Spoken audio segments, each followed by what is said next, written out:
Hello, everyone. It's me, Rebel Trader. Welcome back to Take the Initiative. We've got a new season of the League Top Cut starting now. This is season 13. We had Dillen versus Uncle Rico here today. Dillen recorded the match for us. Unfortunately, we weren't able to stream it, but I'm doing commentary now. So thanks, Dillen, for that. This is Dillen's list. It's Sabine. It looks pretty typical of how Sabines have developed. He's got 2 Yulars in there. That was something that never really took off last set, but was in some of the lists and not in some others. He's got Luke's. He's got the new Phoenix A-Wing in there. He's got some interesting stuff in the sideboard. Dark Sabers and the Twilight guy that lets you ramp. This is Uncle Rico's. It's Boba. The new Boba, the third one. And it looks basically like a kind of like a Django deck, but with some more of the indirect stuff to trigger Boba's ability with. Pride, First Order Stormtrooper, TIE Bomber, Sigerian Starhopper for those opening plays that all do indirect. He's got the droid missile platform, the new fire spray, and then topping it off, 3 Raider, 2 Juggernaut, 2 Radiant 7, 3 Devastator. He's also got 2 of the Planetary Bombardment in there. Bit different from Django. I think Django typically runs 3 Juggernaut, 1 Radiant 7, if even any Radiant 7s. But yeah, it's got 3 TDRs in there. So it looks like a pretty typical yellow-red villain deck. We'll see if it can stand up to Django. Let's get right into the match.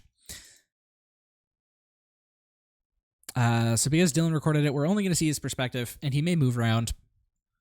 So sorry for that. When I stream it, I typically don't move around like that. But looks like, okay, so Rico opened with, is that Hux or Pride? It's Pride, right? And Dillen responded by early using the ECL. Typically that's how Sabine players do it in these aggro matches. And it looks like Rico's just going straight up for a TDR. Not usually what you want to be doing on 3, but in this deck you can pull Fire Spray. So that's going to be 3 indirect damage coming down from the Fire Spray. All of it's going to go onto the base.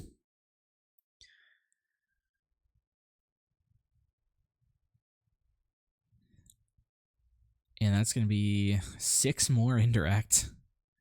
Or 4 coming in, and then 2 indirect, sorry. Unfortunately, the Boba only gets to trigger once a round.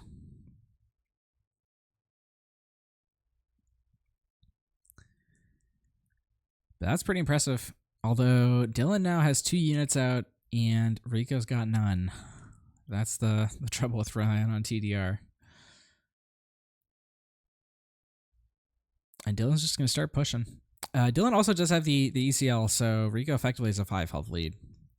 So right now, he's looking pretty good.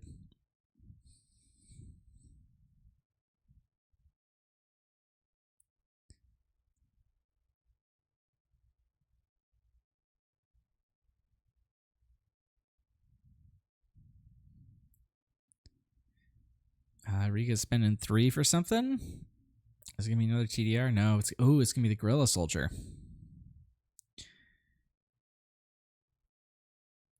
That's rough. Okay, he's gonna put at least 1 on Fleet Lieutenant. It looks like probably 2. Yeah, he's not gonna let that that Insurgent ready itself.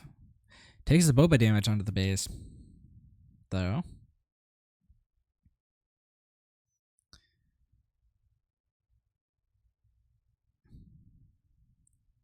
Rico's not passing.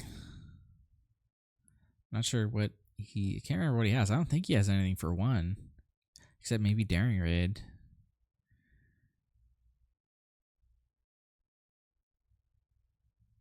Yep, and there we go. He just takes initiative. Alright, K2 coming down on the back end there. And Dillen looks like he's closing the gap here. Got hit hard by that TDI early, but now he's coming back, and now he's taking the damage lead. If you account for the he's still 1 behind if you account for the difference in health. Rico's got initiative this turn. This is sort of one of the disadvantages of Boba, is that at least as compared to the Django version, is that Boba doesn't deploy until 6.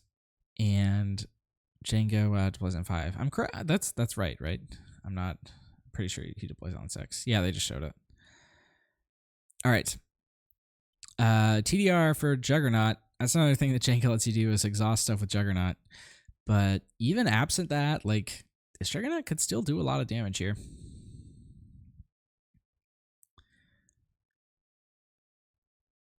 Goes and kills that Fleet Lieutenant. Not going to damage. Rico's not going to damage his own stuff.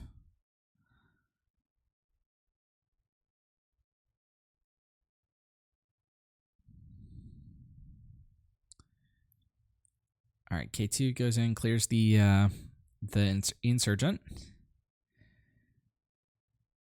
And Rico's playing a bit of defense here. Can you use that Juggernaut to kill Sabine? Remember that Juggernaut is going to go back to hand because of the TDR.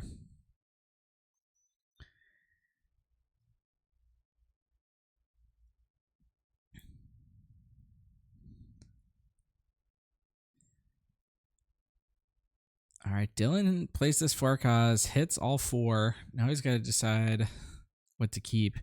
He hits a second for cause, definitely going to keep that. Probably throw everything else. He might keep the Poe, but without ECL, it's kind of risky. All right, throws away the Poe, just keeps that second for cause. Ooh, picks up a Wrecker. That's big.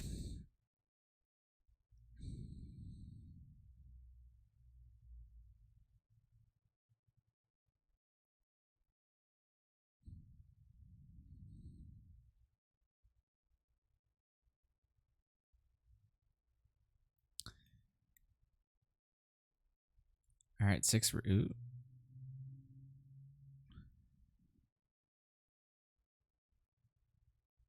Rico's got initiative. It's the Boba deploy turn here, if you can get it off.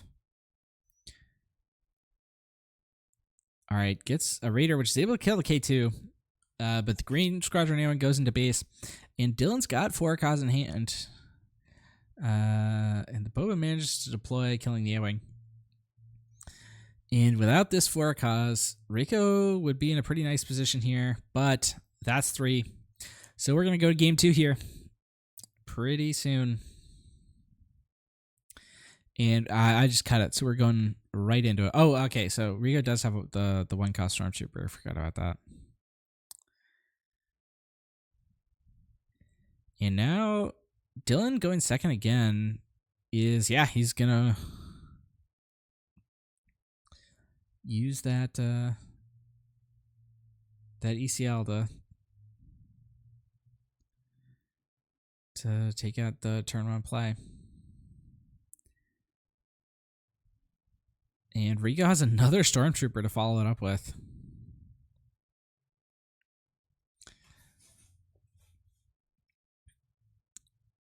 Dillen taking 2 indirect onto his base there from the Stormtrooper being defeated and then the Boba trigger.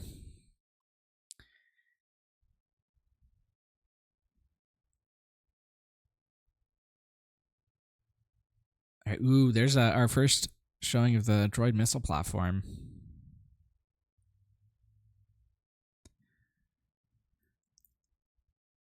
Dillen's just gonna go for an A-wing in space, which does challenge the missile platform.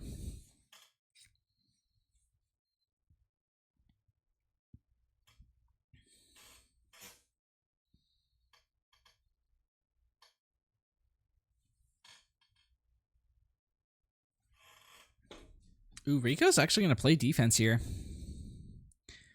Use his missile platform to take out the A-wing.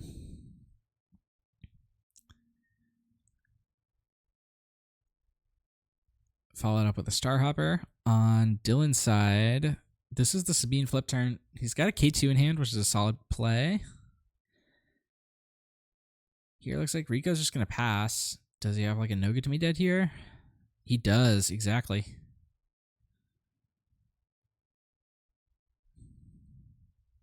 All right, and onward we go. This match, you know, so far is looking a lot better for Rico. Taking less damage, he's got the damage lead for now. Although this board state is pretty impressive for Dillen. And all right, Rico's got the TDR. He is running low on cards.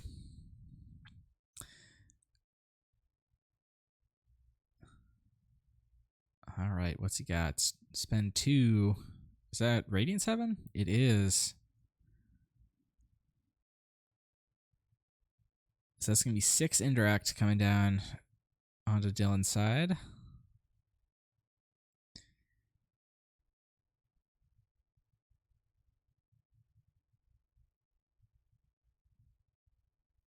Which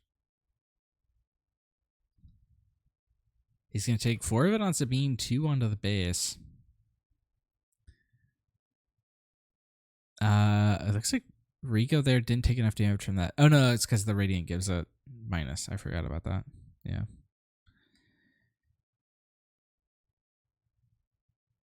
Oh, no, they're figuring it out.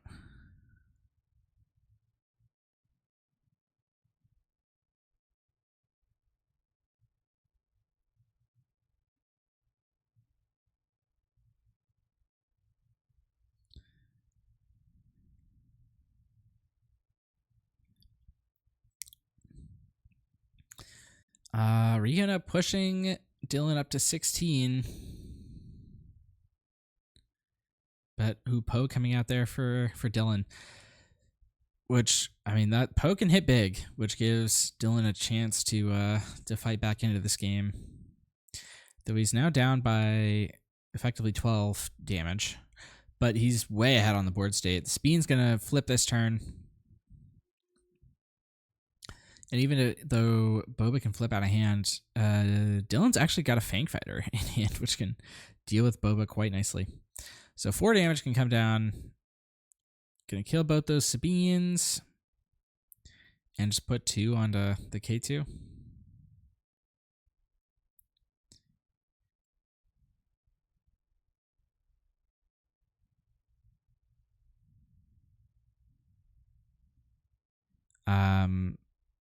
Yeah, I mean, yeah. Dillen doesn't actually even need to play the Fang Fighter here. He can just discard something to take it out with Poe. All right. And that's going to be 8 to base. And this game is suddenly looking like a close one. Ooh, surprise strike. 5, 6 in.